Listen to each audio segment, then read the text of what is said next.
Good afternoon, ladies and gentlemen.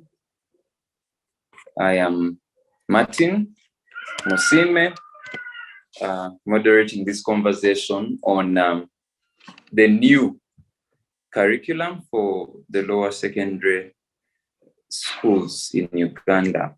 As you all know, the Ugandan government, under the Ministry of Education, revised the curriculum for lower secondary, and they included a number of things, as our panelists will tell us. So our duty today is to assess how effective it is, to look at the pros and cons, to see the new things therein, and to examine whether this will really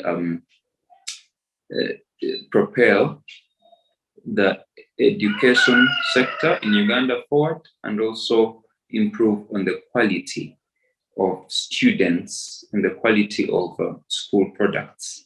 With me in this conversation are distinguished people who have a record in this education sector, who have contributed tremendously, but also who are working on ensuring that there is better improvement in the education sector in this country. I'll ask them to introduce themselves so that we begin. I'd love to ask Bwana to be the first to introduce himself. Thank you. And then Hajara, Robert Akwang, and the next speaker. Hajara, please unmute and introduce yourself. Hello, Martin Musiime. Yes, good afternoon, Martin and other members present. This is Lwanga Hajara Harth. I'm an educationist. I'm a teacher by profession. I work in Exodus College School, Wakiso. First of all, I'm a teacher, a classroom teacher, and I'm an administrator. I'm a deputy head teacher in charge of welfare and personnel. And apart from that, I have been one of those people who have been cascading and training teachers in the new lower secondary curriculum at a level of a national facilitator.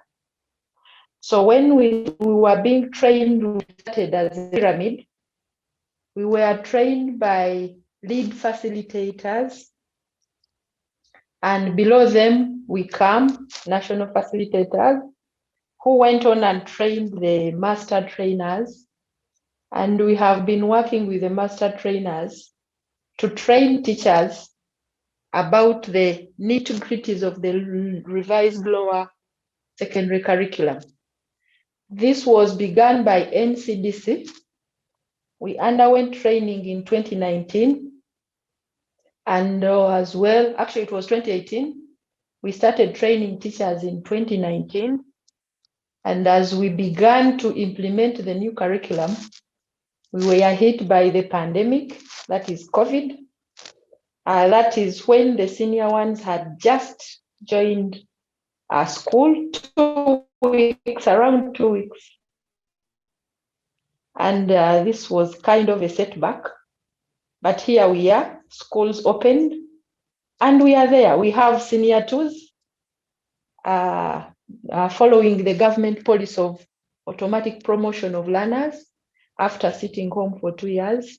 So we have senior twos and senior ones under the revised lower secondary curriculum, which is also known as the competence-based curriculum.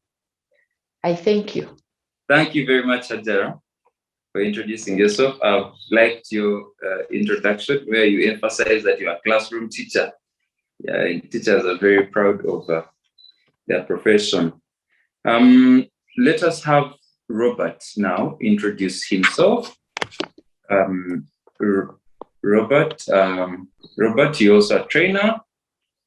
Yes, please. And also a teacher of literature. Please introduce yourself further. I am Akwang John Robert by name. I am one of the master trainers on the lower secondary curriculum. And I've been very instrumental in training teachers since the implementation started. And I am a secondary school teacher. I teach English and literature at Ndeje Senior Secondary School. And I am the head of department of the literature department. In brief, that is what I can say. However, I wish to add that on top of facilitation, I have also been part of the team that has been helping in developing instructional materials for use in the lower secondary curriculum, right from the senior 1 textbooks to the senior 4 textbooks. So I'm glad to be here and looking forward to an interaction with all of you. Thank you. So are we right to say that you're an author? I am not an author, but you could call me an editor at that. Editor. Okay.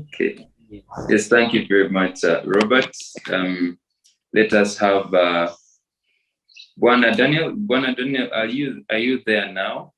I want to begin with okay. Let us proceed. Now, Hajara, I would you gave a brief introduction of this new curriculum, but also its genesis. So I'd like you to delve into the nitty-gritties and the details of this new curriculum.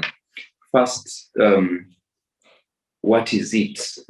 What is this new curriculum we're hearing? Some of us studied some time back with the old curriculum, and we do not actually know. When people say new curriculum, we don't know what you people are talking about. So tell us, what is this phenomenon called the new curriculum? Thank you, Martin. By the way, I'm happy to see Robert. Robert, hi. He's my colleague. We've been working together. Hi, Hajara. Maybe what I forgot. Hi, Robert. Glad to see you here. Thank you for the invite. You're welcome. Maybe if I'm to go back to you, Martin, asking me about the new curriculum, what is it all about? The new curriculum, actually it is a revised curriculum, of course, with new methodologies, with new instructions. So the new curriculum, or the revised competence-based curriculum, it is a curriculum in which we are intending or preparing to see learners attain competency. That is why it was referred to as the competence-based curriculum. Just like you've said, Martin, me and you must have undergone through a knowledge-based curriculum in which we studied, and the major aim was to attain knowledge and understanding.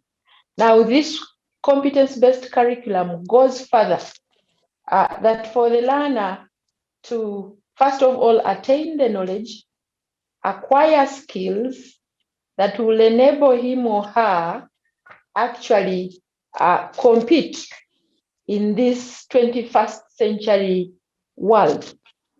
And actually, the major motto we are moving with in disseminating and sensitizing and educating people about this new curriculum is that this curriculum is intended to produce citizens with employable skills who are competitive in the job market. For sure, Martin, me and you, we can agree that historically the curriculum we have had was brought between 1875 to 1877, when the missionaries came into East Africa. I'm a teacher of history and political education. And if you remember some bit of that history, that is the curriculum we still have, or we have been training our learners or taking our learners. That was the 19th century. Now, 3 centuries on the road, or 2, we are still under a knowledge-based curriculum. So indeed, there was need to review. Secondly, if we are to produce learners with employable skills that can compete favorably in the whole world, in this global world, we need to produce learners with competencies, which competencies can enable them to thrive through. Therefore, this competence-based curriculum is built on 4 pillars. And those 4 pillars include key learning outcomes, under which we are producing learners who are self-assured, who are responsible and patriotic, lifelong learners, and learners of citizens that are positive contributors to our society. That is the first key element, key learning outcome. The second one is that we want learners to attain skills, the generic skills or the core skills, the 21st century skills. And under this, we are talking about producing learners who are critical thinkers and problem solvers, producing learners who are creative and innovative, producing learners who can communicate fluently, learners who have the skills of communication, to produce learners who are cooperative and are willing to learn, learners who can attain the skills of learning to learn, relearn and unlearn, lifelong learners, and learners who are cooperative with others, as well as learners who have some mathematical computation and ICT proficiency. This is a global world in which if we produce learners without those computer skills, with ICT skills, then where will they be employed? Then we also talk about values. We want to produce citizens who have values of honest, hard work, self-reliant, self-esteem, learners who are patriotic, learners who are just and fair to others, learners who can live with each other in peace, that is social harmony, learners who are responsible, and those who are national conscious. And finally, the 4th pillar are the cross-cutting issues. Those are the issues that cut across all the subjects, that if I teach history and political education, Robert teaches English and literature, and the other teaches physics. The issues that are embedded in the content or subject, they make this learner to become environmentally aware, become health-wise, health awareness, that is health awareness, learners who actually are patriotic, who are cautious. So however, all these will not be taught to the learner, but the methodology or the pedagogy, the way how we shall teach learners and the content that was left will enable us produce a holistic learner or a learner who has attained the skills that are required in the 21st century. For sure, this could not be achieved, or we can't achieve it with a knowledge-based curriculum. We cannot achieve our goal as Uganda, the 2040 development goal, with a knowledge-based curriculum. A lot has changed. And therefore, we are talking about a competence-based curriculum where the learner should be at the center of learning, not the teacher teaching the learner, but the learner being at the center of teaching and learning process, whereas the teacher is a facilitator. If I may conclude by justifying the reason for the review, one author, Sir Arthur Clarke, is quoted to have said that we need to educate our children for their future, not our past. Now, in this case, would the knowledge-based curriculum enable us to teach our children for their future? That is the justification for changing the curriculum, aiming at producing those learners with those skills that are required in this dynamic country and world. Thank you. Wow. Thank you very much. Thank you very much for that elaborate overview of this curriculum. You've given us a number of talking points. You've also said this is essentially it is a skills, it's a competence-based curriculum that goes at the core of ensuring that learners are skills, that they attain skills. And you've also given us a number of those pillars. And we shall come back to many of the pillars you've mentioned to see whether they are essentially reflected in, you know, the subjects that you teach. Robert, over to you. One, if there is any more information you would like to add on what Hajara said, but also two, what are the phases of this curriculum?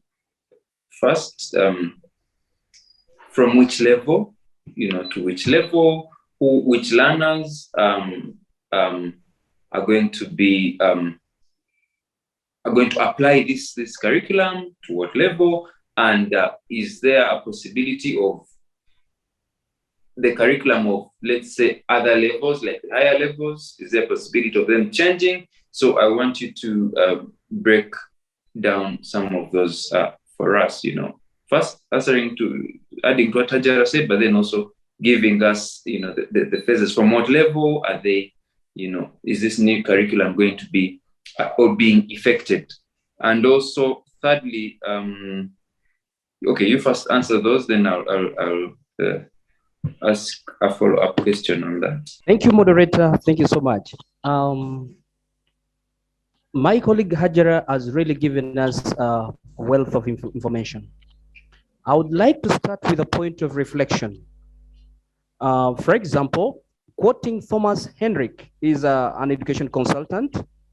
He says that 21st century kids are being taught by 21st century kids are being taught by 20th century adults who are using 19th century curriculum and the techniques of an 18th century calendar. So beginning from that point, you will realize that the revision in our curriculum was long overdue. The area that I would like to add in my submission before I come into your questions, so that it builds on what Hajara has said, is regarding to why was the curriculum revised? Why was the curriculum revised? So first and foremost, there was a survey that was done by NCDC officials. And this survey was geared to find out whether the graduates that were churning out of the various universities had the prerequisite skills to be absorbed in the world of work. And the results were all alarming. The results said, or reported, the findings that were found was that, one, the graduates that we were churning out of the universities lacked the prerequisite skills that are required in the job market. Skills such as critical thinking that my colleague Hajara talked about, things like problem solving, things like collaboration, teamwork, things like ICT proficiency, mathematical competence or proficiency was lacking in many of these graduates. So as a result, NCDC was prompted to rethink the current curriculum that was handed over to us by the British colonialists. So they therefore began the idea of revising the curriculum. So one of the issues that were cited out in the old curriculum was that the old curriculum that we inherited from the British colonial government was designed to produce workers, and rather was designed to produce servants and not workers. That is why many people who work for government are called civil servants. So as a result, the kind of education, the kind of curriculum that we have been receiving was one which was meant to produce people who work for others. In essence, we're producing people who are job seekers and not creators. The other reason that prompted the change of the curriculum was the issue of instructional materials and some knowledge. Some of the instructional materials that we heard were obsolete. And the knowledge that we're also churning out was outdated. Take an example of knowledge, for example, like the source of River Nile. All along, we used to speak about Lake Victoria, but as we talk, the source is being traced in Rwanda. The river that feeds Lake Victoria in Rwanda is now the source. So this is the new knowledge that had to be accommodated. Another example in physics are the states of matter. We were taught there were 3, but as we speak currently, there are about 6. So there was need to change the curriculum in order to accommodate emerging issues, emerging information, emerging knowledge. Look at ICT. ICT is for this curriculum, but when we look back into the curriculum that we were handed over, you don't see ICT in play. So there was also need for efficacy towards improved performance of students and improved quality in education. The NCDC people who sat down to formulate the revised curriculum also envisaged that there was need to promote active learning, because the old curriculum was producing learners basically who sit in class and simply receive information from teachers. In addition, the Center Sakajibi report of 1992 advocated for a change of curriculum from a theoretical one, from a knowledge-based one, to a much more practical one. And these gave birth to what we have now as the new lower secondary curriculum, and at times which is synonymous to a competence-based curriculum. Last but not least, Uganda's Vision 2040, which speaks to transform society a modern and prosperous one, dictated that there was need for a change of curriculum. There was need for a change of curriculum so that we can teach content that will be able to transform society. And the only way to transform society was to go practical in almost every aspect of, in all subjects that we teach. Now, coming to one of your questions, which classes, which levels does this curriculum affect? Yes, this curriculum was rolled out in early 2020, and indeed, it captures the senior ones of that time. And then the senior ones also came in 2021, also enroll, or rather, the senior ones of 2020 were those that currently we have in senior 2. And the senior ones of 2020, those were the ones that were captured. So I wish to correct, it is 2021 and 2022. So basically, this curriculum has been rolled out to start with the fresh graduates who are coming out from primary school and joining secondary school. So far, we have senior 1s and senior 2.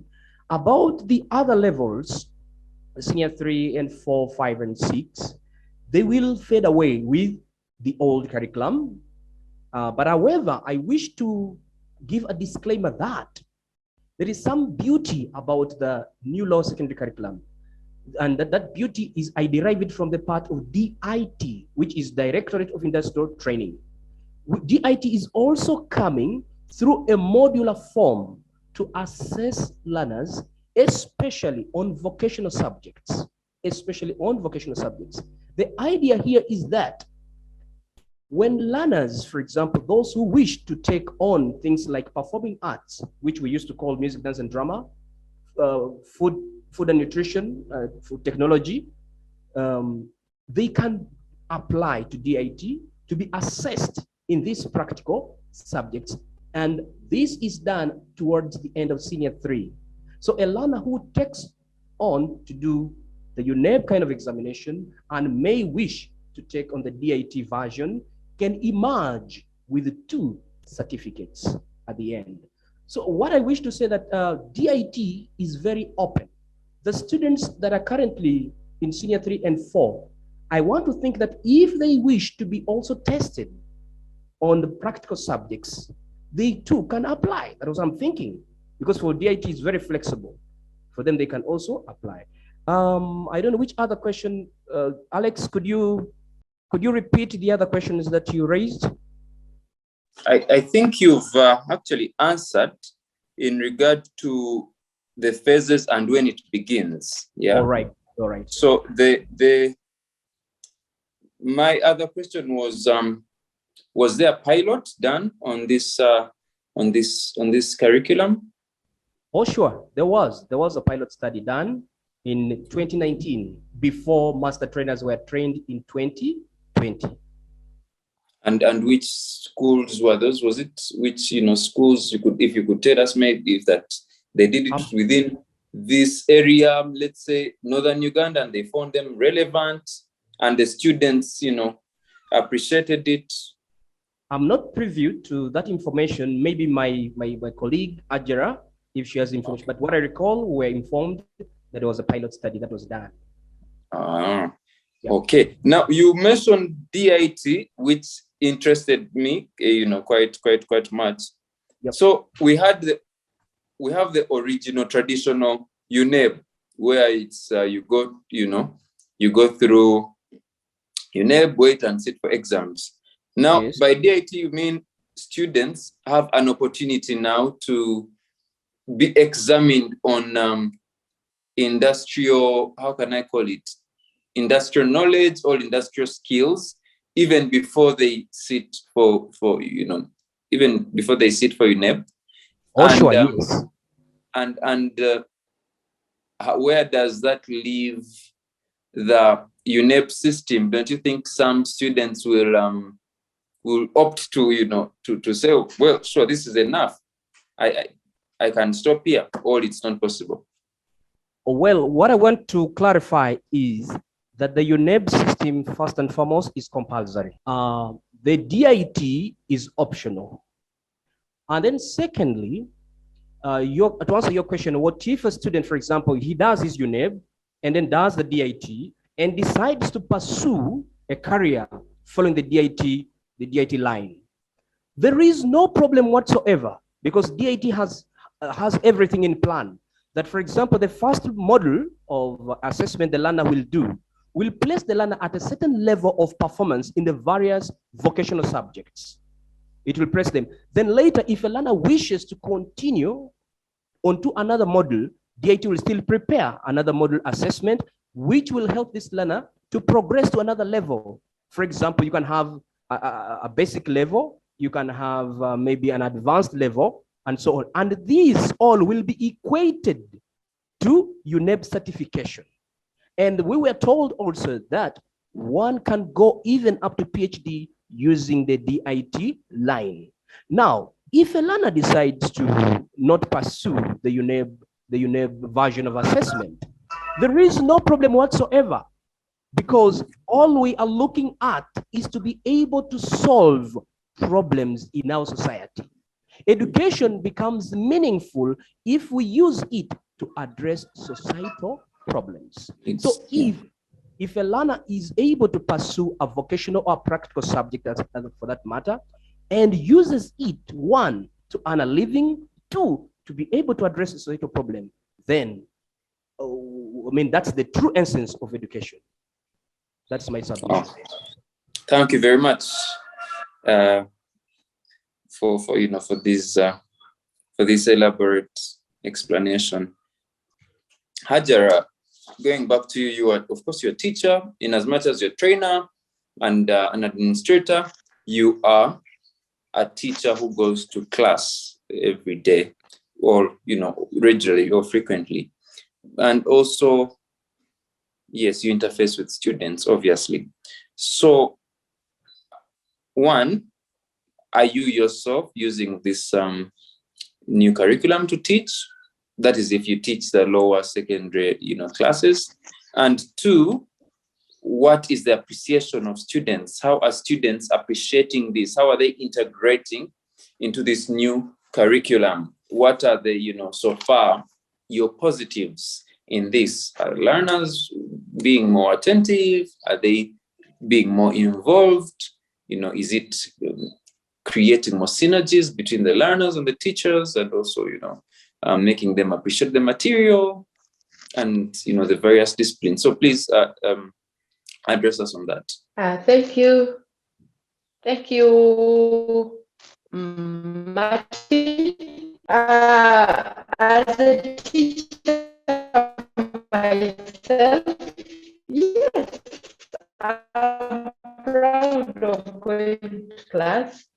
And I do teach. I teach senior question. Am I myself?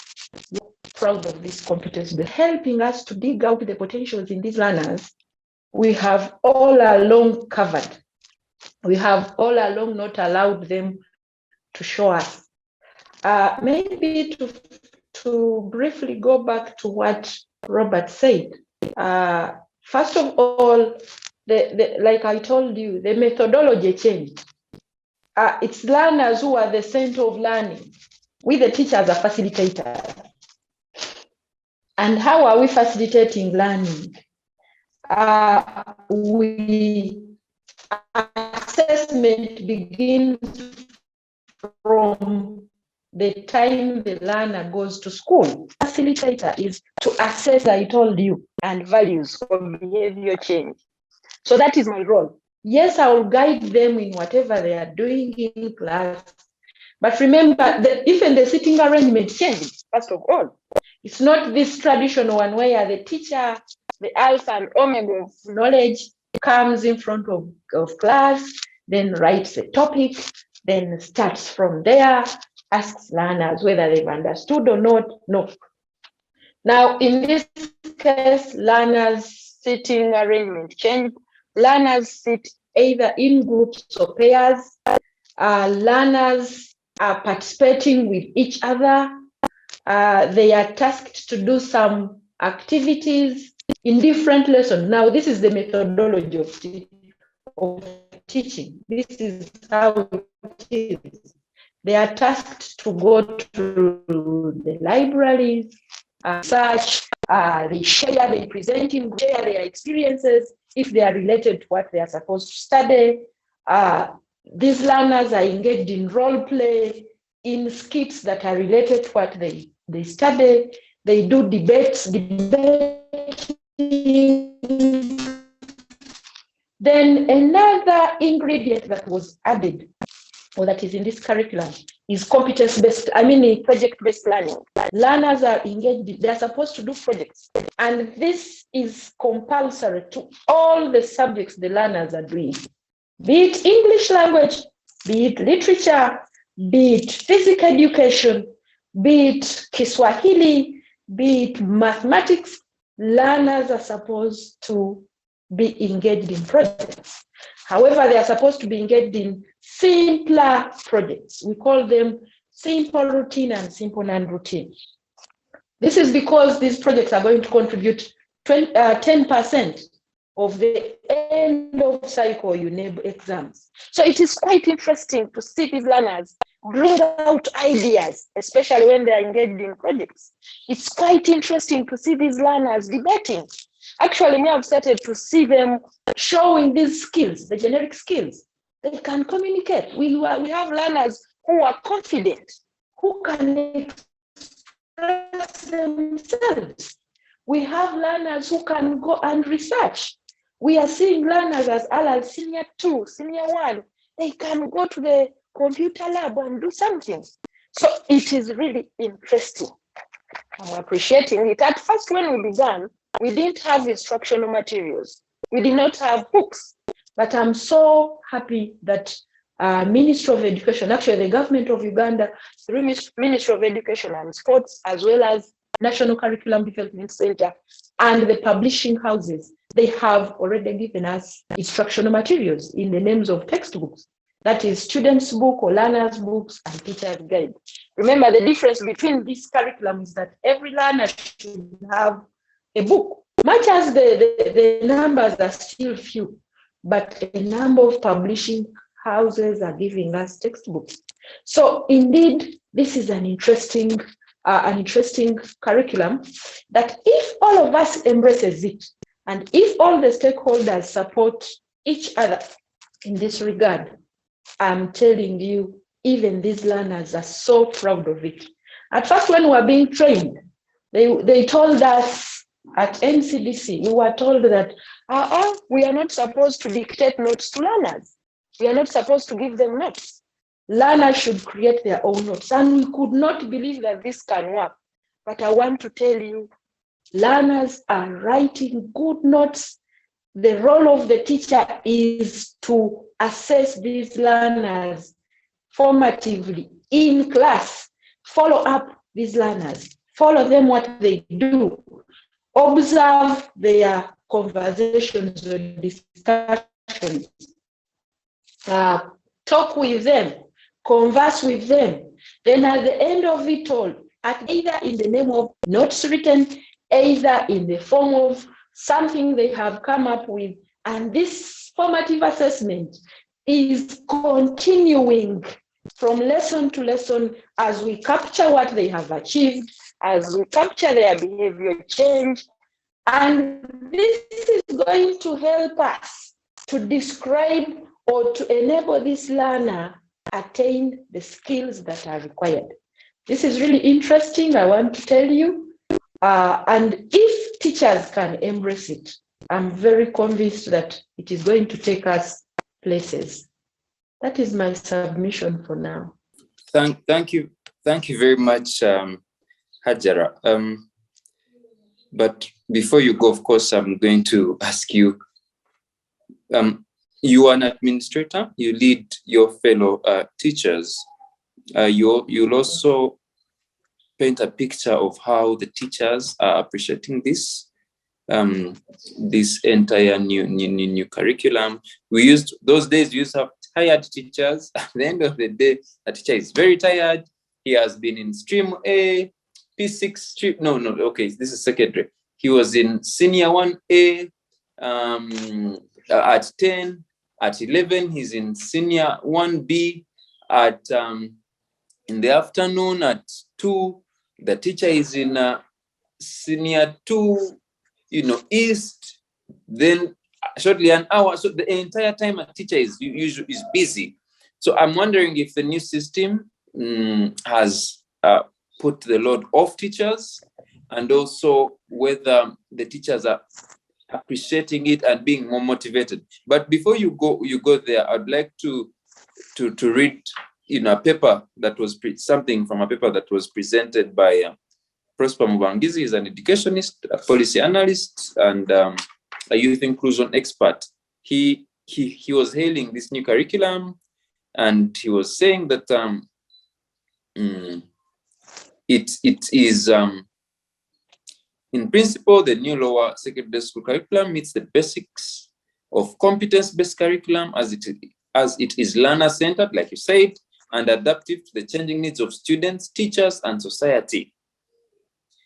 And like you rightly said, he also says that learning activities and environments are chosen so that learners can acquire and apply the knowledge, skills, and attitudes to situations they encounter in everyday life. Now that has interested me. So I was just reading to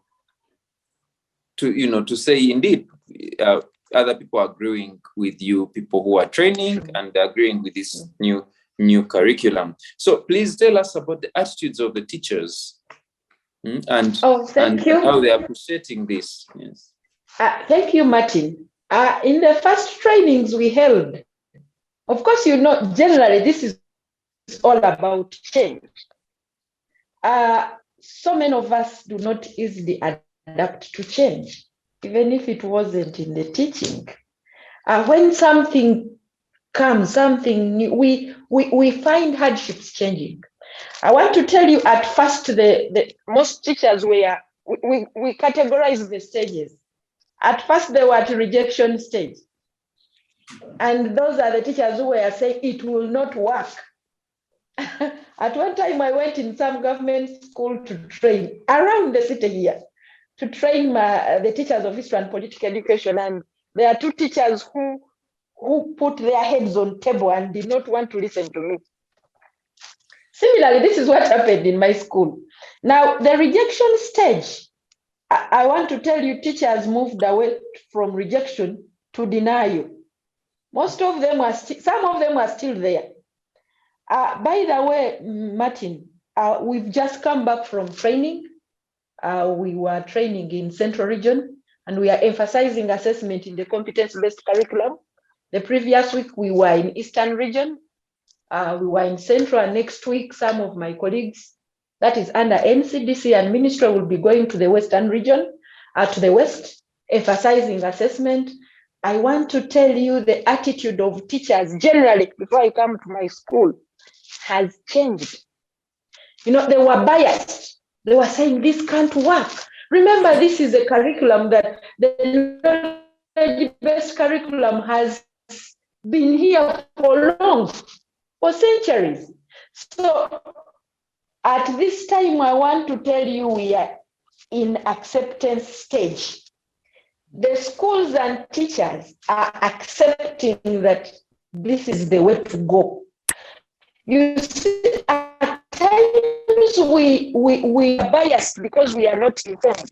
But now that most of them are educated and informed, now they came and told us and confided in us that indeed we have appreciated this because they have been educated, sensitized, and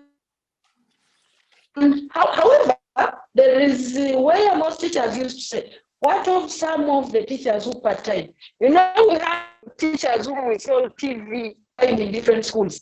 This curriculum adequate teacher preparation, and it may not enable these teachers who part-time in more than 2 schools to really effectively implement it.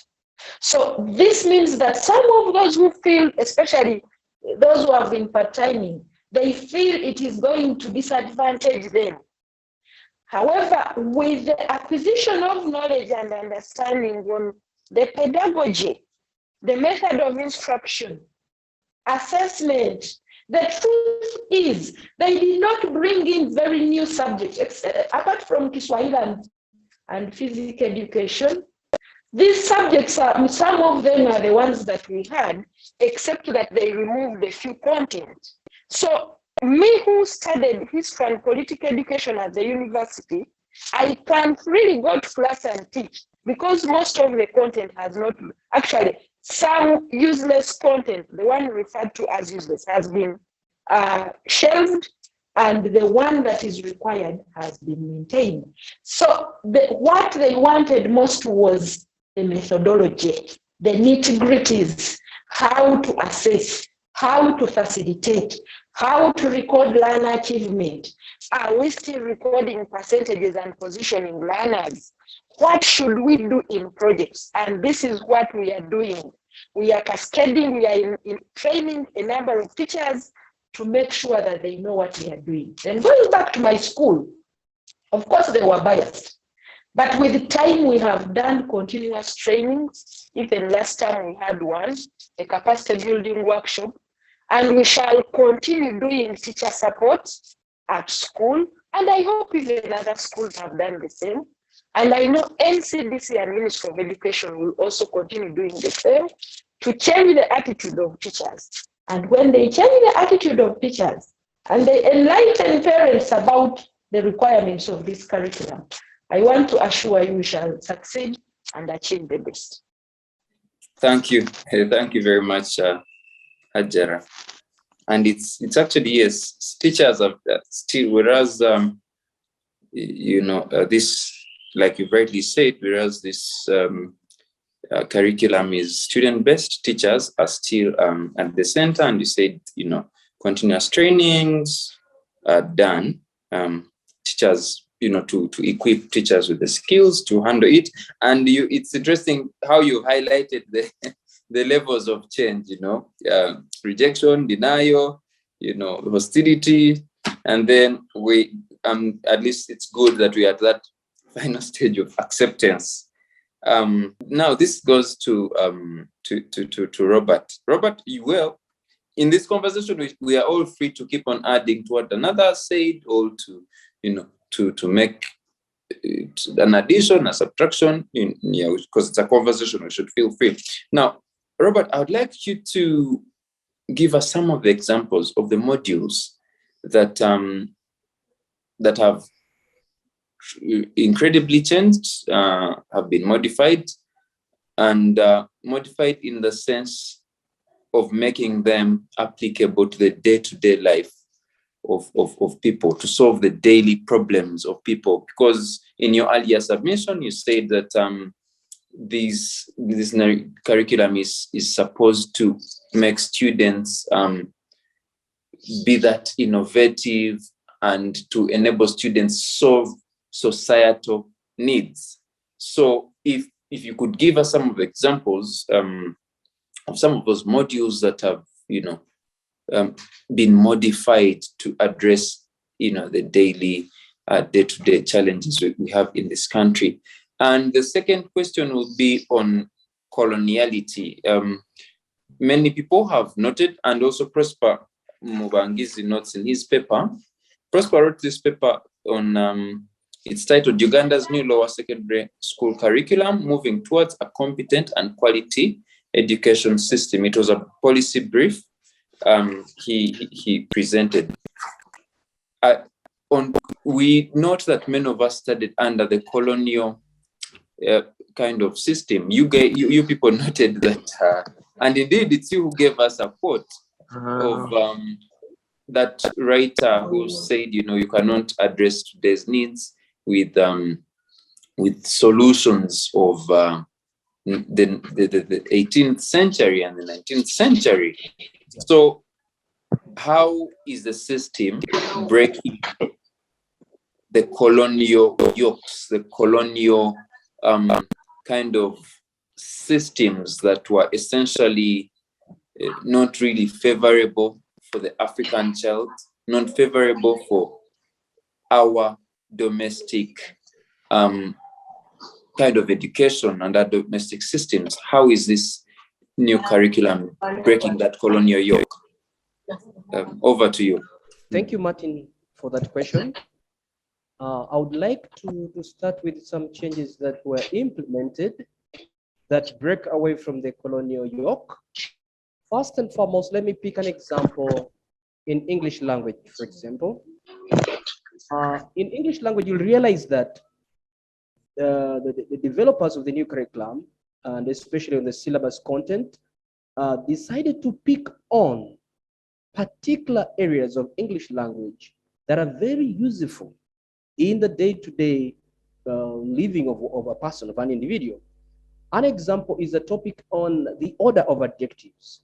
If you were taught by a very good language teacher, you will realize that they must have given you some acronyms to master the order of adjectives up to around 10 adjectives. But the question that was posed was, in real life, when would you use 10 adjectives consecutively? So then the crafters of the new curriculum said, yes, the topic will remain, but we shall not stretch the learner to use as many as 10 adjectives.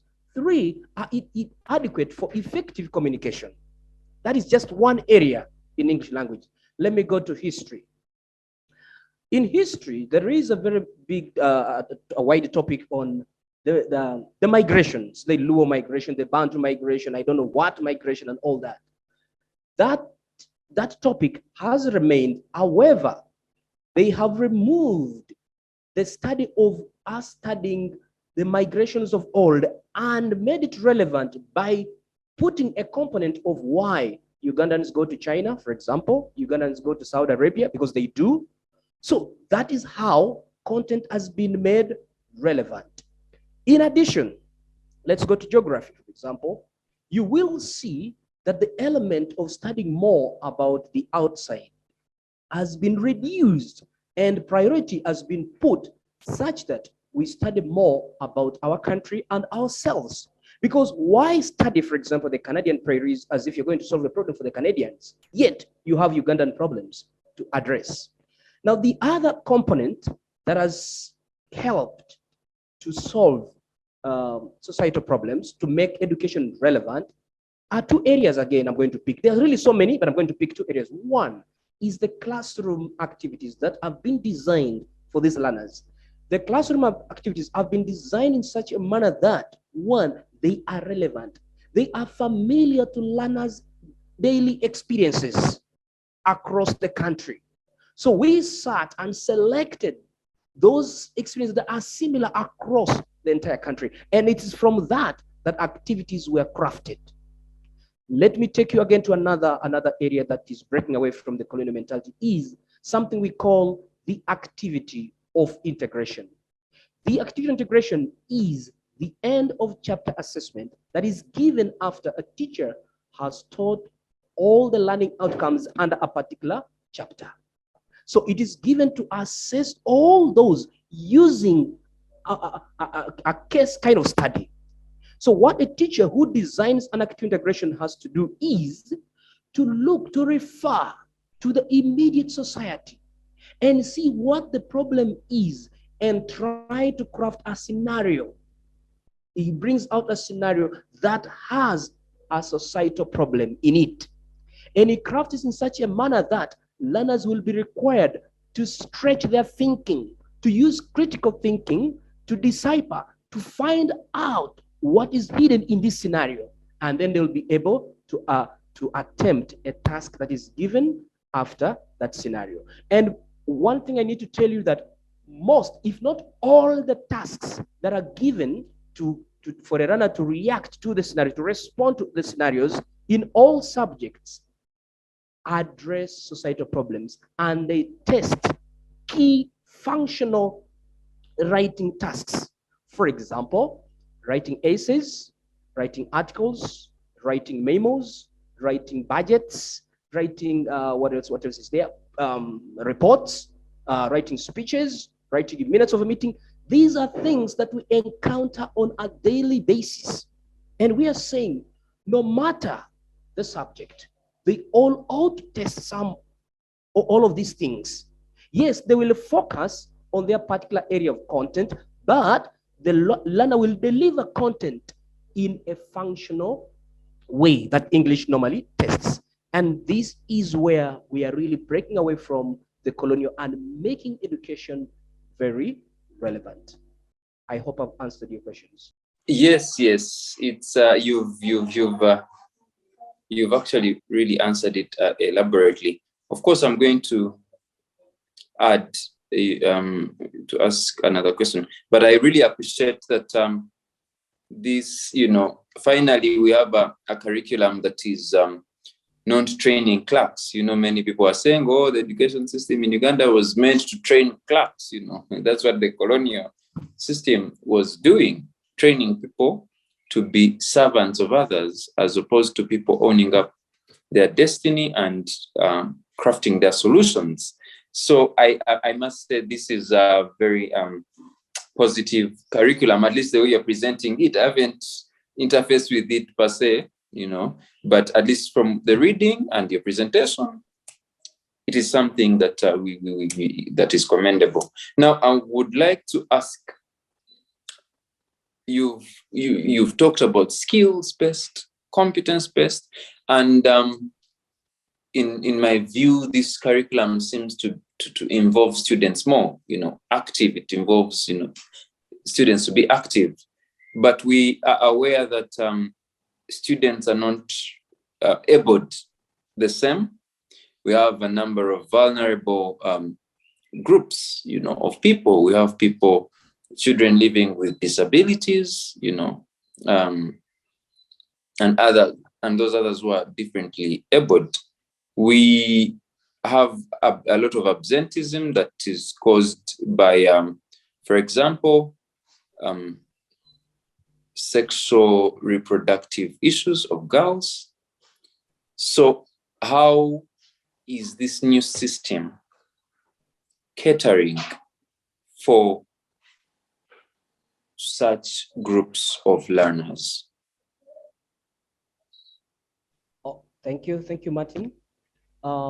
First and foremost, like we said, Hajara and I said from the very beginning, that one, this curriculum is activity-based, is practical. So in most of the cases, I'm taking an example of my school, for example. In most of the cases, students look forward to these lessons. I see a very high level of engagement, a very high level of motivation to learn. That sometimes when I leave school and I send my co-teacher to teach for me and I go to facilitate for NCDC, I come back and learners are asking, please teacher, could you come back please? Because there is a way you engage with us. So what I'm bringing out here is the factor that, yes, learners will be absent in the class. That is unavoidable. reasons. That one is understandable, maybe sickness and all that. There will be. But in many of the cases when a learner would just opt to absent himself or herself from the lesson, it's partly because one, the things we have been teaching were not relating to them. Two, we were using the lecture method. But right now that we are involving them, they always look forward to these lessons. Now, on the issue of reproductive health and all that, you're referring to things like sanitary pads for the girls. Schools, we're just following the old way. In many of the schools, there are departments that handle this, in that they have, for emergency cases, they have sanitary towels. And in our case, we keep them in the sick bay. So girls normally who need help, the sick bay is always there. So there is nothing much really the new curriculum has come to change or to fold as regards to in that area, because we're simply following the old systems. We have kept what was good in the old and revised areas of the old curriculum that we felt were really not bringing an all-round learner or citizen for that matter. That is why the lessons are very, and then the number three, if some of us who are fortunate enough to have ICT facilities in the school, we also employ this. And I can assure you that if you look at the number of students always who attend ICT classes, especially practical sessions, you will almost at most times have 100% attendance, because learners also wish to manipulate technology. So some of us, we tend to use this. Of course, we basically, schools are encouraged to use technology to the level that they can afford. And by the way, technology starts from the mobile phone. I mean, you can look at the radios that we use. Just find a way in which you can use, and issues of absenteeism will be a thing of the past. They will only be absent when, say, for example, they are sick, when they have gone on an official visit, fieldwork visit somewhere, and so on. But in most of the cases, I want to think that learners will always be in class, because now this is a curriculum for them. This is something that resonates with their daily experiences. This is something that we're bringing, that they are the ones now teaching each other and teaching themselves. Thank you. And just, Martin, one more thing. There was a key point that you raised much earlier, that what happens if a learner decides to, take the DIT version and drops out? I want to give you a very good example. It's not within Africa, but you're all familiar with Facebook. We all know who the founder is. I want to ask one very simple question. What qualification does Mike Zumbaka have? And you will be surprised that he was in the best university in the world. But I can tell you, when he sat down and developed the project of Facebook, he immediately withdrew from studying, because that is the ultimate aim of an education system. It is not to earn the certificate. It is to solve a problem. And what problem did Mike Zumbaka solve? To connect people worldwide. And then surprisingly, now guess what Harvard did? They now gave him an honorary doctorate in law. Look at that. So this is what we want. It's not just that the learner must sit in class. We must have learners, the likes of Professor Akwang, who will be confronted with a terrible virus, for example, COVID, and then they sit back in their classrooms, in their laboratories, and mix this and the other, and come up with a solution to address a problem. We are privileged that for Professor, he reached that level of professorship with all the qualifications. But we are saying it does not really matter at what level you do something. It's not the paper that is important. It is what you can do to address a societal problem. Thank you. Yes, thank you. Maybe something that perhaps you inadvertently did not address is the issue of students with disabilities. You, at least I know you are sure. in school. You teach in a government is, perhaps partly owned by government, partly owned by the church school, which essentially is mandated to have policies that have a component of inclusivity, mainly for student learners with disability. So how are people with disability integrating in this new curriculum? Okay. So one thing that we need to understand is that there are various levels of disability. But I want to pick the common ones that are in my environment. For example, we have some physically disabled students. And the school, in terms of its facilities to begin with, are catered for them. My school, for instance, if going to classes, if there are stairs, there is also the kind of stair that is flat, that is smooth, that is not steps for such kind of students with such disability. Then there are some of these physically disabled who are virtually crawling on the ground. Some of these students, there's a particular dormitory for both boys and girls, specifically for this kind of group of students. So that, and then also, when it comes to classroom, we are cognizant of the fact, the moment learners are enrolled in a school and we are told of a particular disability, we begin paying closer attention to that kind of disability. However, on the whole, because disabilities are really so many, on the whole, on the whole, you'll realize that, say, if it is students who are deaf and probably dumb, we encourage them to go to these particular schools all over the country. They're dotted in every region, because in those schools, government has the proper facilities. These other schools can absorb these other disabilities that they can handle. But those much more technical ones, the deaf and blind, we advise that students of that nature go to those particular schools. Then there was another component that I was kind of just skipped my mind, how we factor in students with disability. Yes. And now in the classroom situation, when the teacher is facilitating, the fact that, say, let's maybe dealing with the slow learners, because that's also a disability, let me look at that version. The fact that the nature of the activities is group work. A teacher is able to move through the various groups to identify areas or students who are struggling and offer them that necessary support. And at times in those groups, we identify students who are fast learners, whom we encourage to help the other slow learners.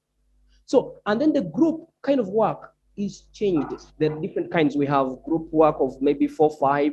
Then we have the pair work. We have different modes of grouping. And then later on, products are made, and then learners can move we have something like called gallery walk. So all these try to factor in learners of various intelligences. And there was a component, yes, now I've remembered. Learners with disabilities, say for example, those who have challenges, like we're just following the original way of UNEB in the subjects, for example, physics, chemistry, and math. Learners who have those, who are seriously handicapped, are exempted from doing the physics, math, and chemistry. Instead, they will do general science, like in the old system. So that is what an area that I'd almost forgotten about. So that is how now the new curriculum picks out some good elements that were present in the old curriculum, and we adopt them. And of course, those areas that we feel there is a total need of a change, yes. So that's one area that I had tried to remember that was catered for in the lower secondary curriculum, that learners with special difficulties who cannot do the physics, chemistry, and biology will do general science. Of course, UNEB has a circular that speaks about what kind. It speculates everything. So when a learner is put in school, the school is able to identify which learner registers for that particular subject, the general science. Thank you. Welcome. Thank you very much. Yes, and as you are trying to remember, we're actually glad you remembered that, because I think it goes at the core of the question.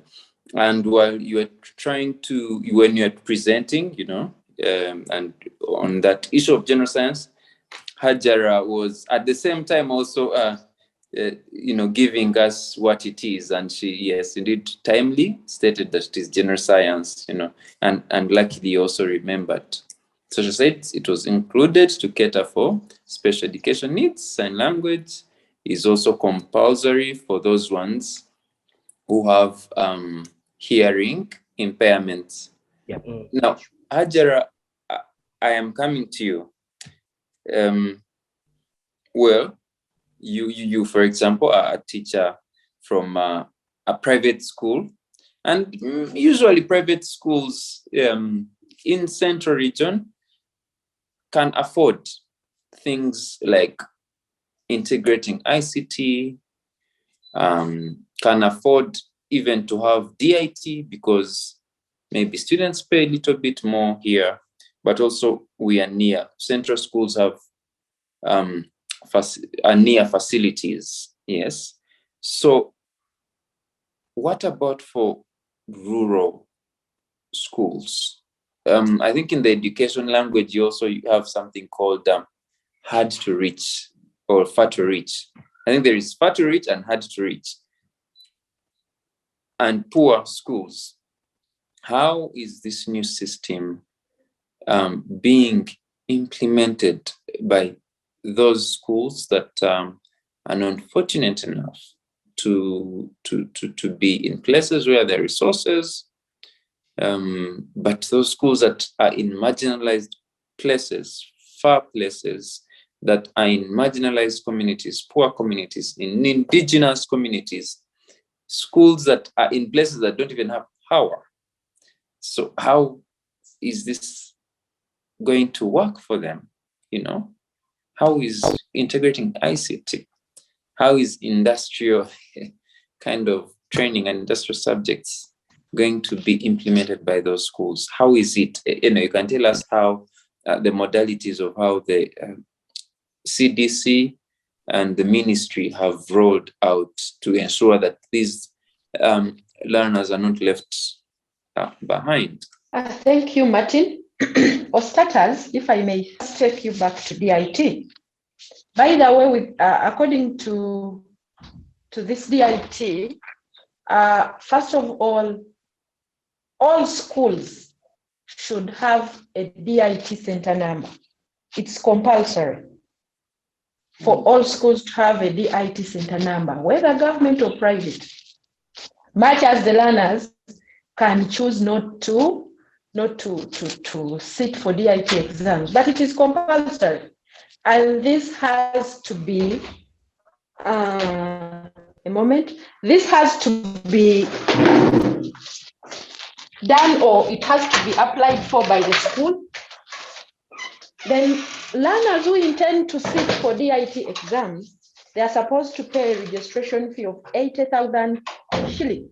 That is for learners who choose to go to sit or to do DIT, to be assessed by DIT. So whether it is a rural school, peri-urban, urban school, whether government or private, that is a rule. They should have DIT center numbers. Then going back to ICT, how easy is it to integrate ICT in the teaching and learning process, especially in rural schools? For sure, that is a bit of a challenge for the government. And I have a feeling that they need to do something about it, because indeed there are those schools that are in hard to reach areas that may not have ICT, that may not have power. They don't have even an ICT lab. Yes, for private schools, some of them can afford doing it, but even many of them cannot. So the government needs to put in more. We really appreciate they have finance, the government has done a lot in implementing this curriculum. Government has given private school books through Ministry of Education and Sports. Government has trained teachers from private and government. And by the way, these teachers are even given some allowances for training. All this catered for by the government. But we feel the government needs to put in a lot to make sure that at least schools have instructional materials. When we talk of instructional materials, even the ICT lab and the laboratory and library, all those are embedded in instructional materials. Then before they do so, I have a feeling government can at least try to promote the rural electrification maybe programs, to make sure that most of these schools have electricity, encourage the use of using solar, and that these schools are supported. So we are still having a bit of challenge there. I don't want to say that all the schools are there, but then the government and other stakeholders should come in to help those hard to reach areas, schools in hard to reach areas, for such learners to also benefit. But for now, as we are implementing, we encourage some of those schools to be using library literature, as maybe government does something to ensure that such schools are supported in one way or the other. That's briefly what I can say. Thank you very much, Hajara, for at least you, and also for that honesty and stating that indeed there are some gaps. There's some gaps here when it comes to ICT. So, and we pray government is more intentional and moves very fast in ensuring that this inequality that is likely to be occasioned by this new curriculum is addressed. We really need this gap should be closed. Bwana, please, I'm going to allow you to speak, and sorry that perhaps network was an issue and you haven't been able to speak much as we kept on calling upon you to do so. And after Bwana, I would like to invite other teachers on the call to weigh in, give their contribution and their assessment, but can also ask questions, to our lead panelists. Please, Bwana, and we're going to do all this in about 15 minutes. Yes. If you would like to speak among the teachers on the call, please raise your hand and you'll be unmuted so that you weigh in. Okay. Let us continue. Yes, with our panelists, and this will be the final round. It's actually good that we've opened with Hajara on areas that need improvement. Yeah. So let me stick with you, Hajara, to tell us more about some of those areas that you think need improvement in this new curriculum. You interface with it on a daily basis, you train people on it, and sure, there are more areas. There are some areas that need improvement. It's rare that everything is perfect, and more so in a country like Uganda that is usually constrained by resources and that. But also, yes, I'll answer that, and I'll follow it up. Thank you, Martin. What are some of those areas that need, of course, improvement? The gray areas, a few of them. In most cases, when you begin something new, you'll always find hurdles or challenges. First of all, human resource is very key. So the government and the private sector, we really appreciate the government's role in capacity building, but I really feel we are not yet there. As in, I don't feel this is enough. So I really feel the government and other stakeholders should continuously build capacity. Let us train teachers, because we've been picking a few. 3 or 2 representatives. Then still from the government, schools, they should continue training their teachers. Then we also need support from higher institutions of learning, those that are producing for us human resource. What is their attitude towards this? Because they are the ones who are producing the human resource we need. They should, I think, revise in the methodology of instruction such that they can produce ready human resource. Then there is still a gap between what is going on and the parents, the stakeholders. I was reading a number of messages on social media where the parents were asking about the report. You realize the competence-based curriculum has changed, that we are not scoring, or we are not reporting marks, those percentages, the D1s, the what learners are in score ranges, because we are looking at how competent they are. So there is, by the way, a parent who works with some UN organization who has a daughter in Nabingo. And he asked me, by the way, what do you mean with 2.5, with the descriptor? Those are the things that are on a report. So this shows that parents do not know. Remember, they need feedback from their learners to see what they have achieved in school. So there is need to sensitize the parents and the community. And this, we need unanimous effort from the Ministry of Education. How I wish they can send circulars to schools to encourage head teachers to invite these parents, educate them, tell them how we are reporting learner achievement, to tell them the assessment, the types of assessment. Remember, we no longer have end of term exams. We have end of chapter assessment, end of year, and end of cycle, which is UNEB, as well as projects. So as stakeholders, parents need to know. Then what I said earlier, the government needs to help those areas without electricity, without ICT lab, such that all learners can equitably actually use ICT in the teaching and learning process. And then finally, I would say that let us all, the media, you people, you also need to do a lot. Let us not be biased. Let us be positive, because this is a way to go. Just like you've done, I'm appreciating this, because through this forum, a number of people are going to be enlightened. So let us continue doing this, supporting each other.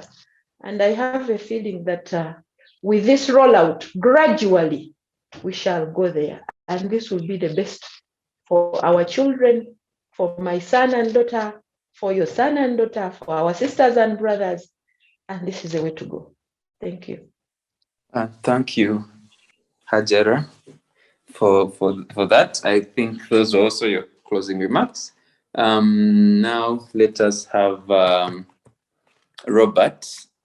Robert, you're also going to give some of those things we feel need more improvement, we need more touches, and and how they can be improved.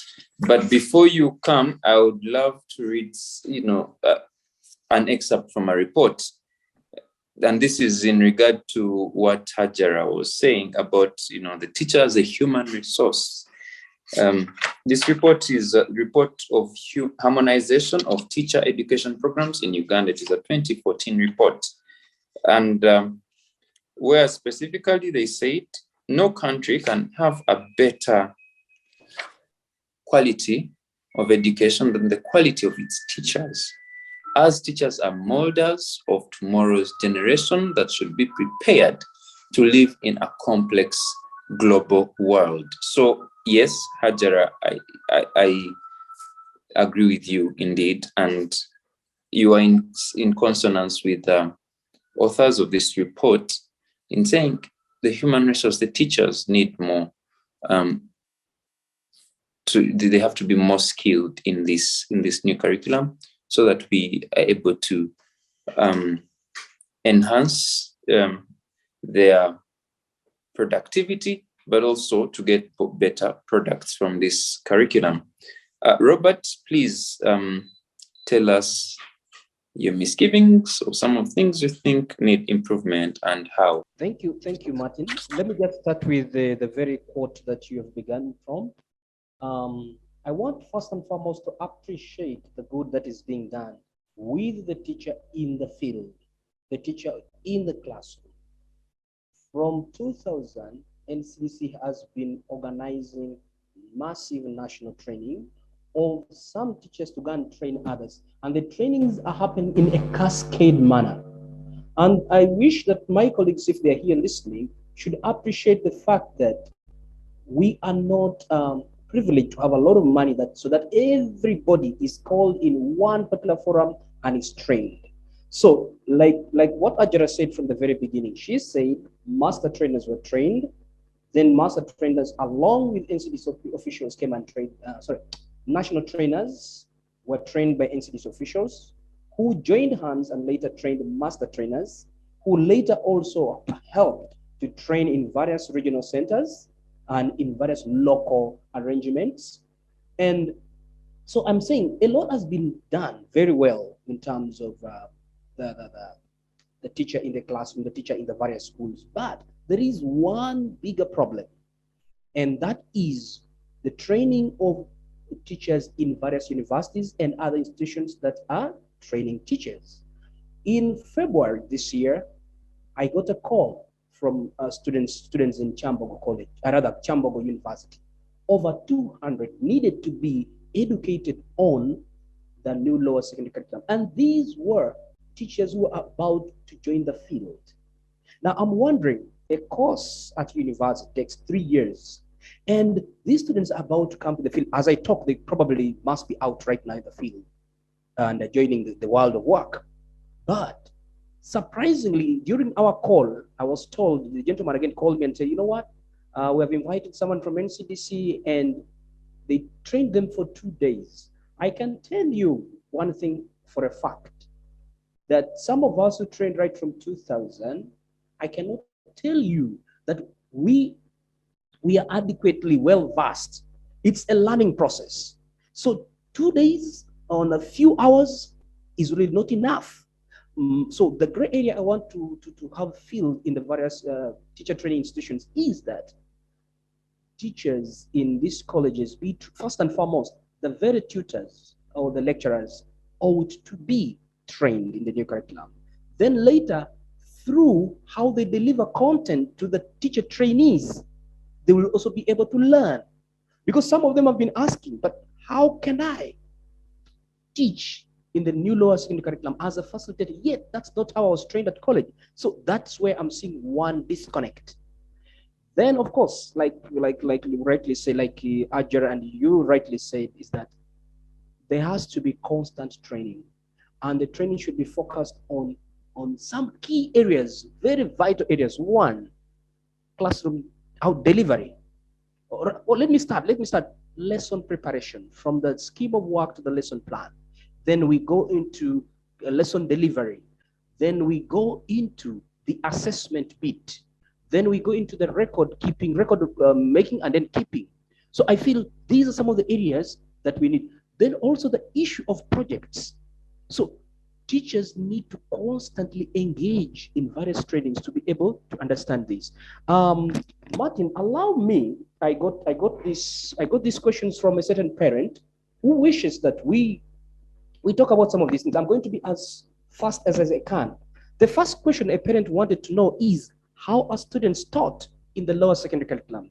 And I wish to say that students are taught in an activity-based manner, where the teacher uses a form which we call triangulation. This triangulation, just like the triangle shape, the teacher comes and converses, tells the students about the topic, or begins with a brain icebreaker or brainstorming kind of session to arouse students' curiosity in the lesson, and then assign students a task to do in the various groups. It could be in pairs, it could be in groups of 4 or 5, depending on whatever subject and whatever the method that it chooses. So Then the learners go into the various groups and begin to discuss the tasks. So while that is happening, the teacher moves around to ensure that students are doing exactly as he or she had instructed, and is able to fill gaps. If there was problems of misunderstanding of instructions, he can clarify. And then this leads learners to do what we call a product. Learners do a task in which they deliver a tangible product to the teacher to grade or to mark or to score, for that matter. So the other question a parent asked was, very fast, is that how are students evaluated? Students are scored on the basis of performance. We are saying that this curriculum is a competence-based curriculum. So the scoring has been arranged in such a manner that we look at levels of performance of a student in a given task. And what method of assessment are we using? We are using criterion reference assessment, in which an agreed set of standards is made and a student is measured against those particular standards. A student's task of performance is measured against particular standards, which are the same throughout. So we are departing from the old curriculum that was comparing learners using the norm reference form of assessment. Who is the best, who was the mark, did the best with 80 and all that? No, we are looking at levels of performance, beginning with basic, moderate, and the accomplished. And then the third question was, how do we know the score in terms of percentage? Parents and colleagues need not to know scores in terms of percentage. All one should focus on knowing is, what can my child, my learner, do? At what level of performance, of what level of competence is he or she? Is she under basic, moderate, or accomplished? Last but not least, how can we help students academically as parents? A parent is asking. A parent, one, first and foremost, pay the school fees. Secondly, guide and counsel your learner towards the right direction in education. Thirdly, provide all the scholastic materials that a learner needs. Provide all that will be required, for example, in doing projects. Thank you so much, Martin. I'm sorry to chip in with some of my questions. Thank you. No, absolutely. That's absolutely fine, and it has been really, really helpful. Hajara, I will allow you, some minutes to give, your parting shots, because the other time when I was asking you, I didn't tell you that indeed that is the last, statement you're giving. Now, let me ask some of our attendees here to say something if they can. Chris, are you able to say something? Are you able to unmute and say something? Okay. Agnes, are you also in position to say something? Okay. So I wanted to ask something about the triangulation. I always get a problem in that assessment. Although I understood it somehow, but not in full. So if someone could explain for me that assessment of triangulation. Thank you. Okay. Chris, so Hajara, you will respond to this. Robert has responded to some of the questions that were put to him, so these ones will go to you for purposes of time. Chris, are you able to unmute? There is someone who has ITEL A35. If you'd love to say something, please feel free, unmute and say something. It seems we do not have any further contributions from the other people attending. So, Hajara, in your concluding remarks, please answer Agnes's question and also your final words, and then we call it a discussion. I'm giving you 2 minutes for that. Okay, thank you. Thank you, Martin. Let me answer Agnes's question. If I got it well, she has asked for an elaborate explanation about triangulation. Like I've said, with the change in the methodology, okay? We say that the teacher is not, but it is the learner who is at the center of learning, isn't it? This means that the teaching is like this. Learners are given activities either in groups, in pairs, or are told to go and carry out research, or are role playing, on a concept in class, isn't it? Then, or they are debating. Now, the teacher's role as a facilitator, this is no longer dictating, these are discussing or actually sharing ideas, participating, depending on the activities given. The teacher's role is to move around different groups of players to actually observe what learners are actually doing. Are they doing the right thing? Are they really discussing what has been placed to them? Are they doing that activity? If they are astray or they are off, this teacher is supposed to guide them along the way. That is assessment for learning. Are you getting that? Not to wait for them to first give a wrong answer. Then guide them, help them, make them as good as teachers are. Then conversation. Converse with them. That is what I said. Guide them, give them instruction as they do the work, or even get an insight of what they are doing. Then at the end of every activity, the teacher expects a tangible product. I don't know whether I get that. Either in written notes or what they discussed or what they brainstormed about, and they are supposed to write it in their books. Now, those are the notes the learners are supposed to make for themselves. Now, you as a teacher who is observing what they do, conversing will help them in what they are doing in regard to learning, and you expect a product. You are doing formative assessment via triangulation. And as they are discussing, you as a teacher should have a formative assessment rubric, or you should have a book where you should note the skills you're seeing learners exhibiting in lesson to lesson, everyday lesson to lesson, whether these learners can communicate well. Remember the skills I mentioned in the first place, the generic skills, whether these learners can share, whether they are innovative, whether they are creative. And it is this the teacher will describe at the end of the term or on VD. This is the information the teacher is going to tell the learner, I mean the parent, about a specific learner.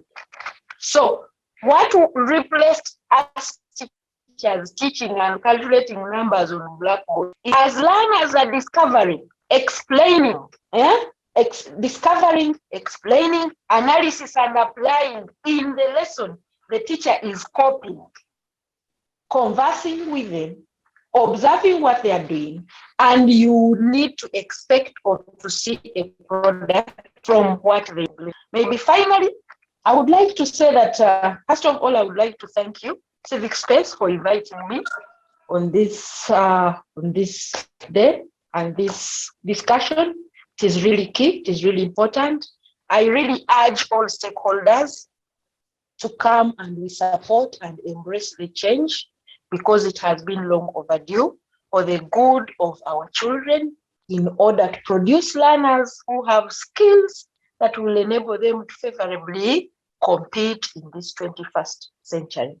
I would like to wish you a nice time. God bless you. Thank you very much. Thank you, our panelists. I could never have asked for a better panel than this one. Very knowledgeable people, very eloquent. Yes, I'm proud to say we really have good quality teachers, good quality trainers. And I understand you are very busy people. You've been busy throughout the week. That's why we're having this show now. So thank you very much. Robert, thank you. Thank you, Hajara. Thank you, Center for Constitutional Governance, for this platform. Thank you, Civics Space, for this. I believe it's going to go a long way into educating people, into sensitizing people on a number of issues, that affect this country, that affect the future of this country, that affect the daily runnings of this country. Thank you very much. I've been thank you for the attendees.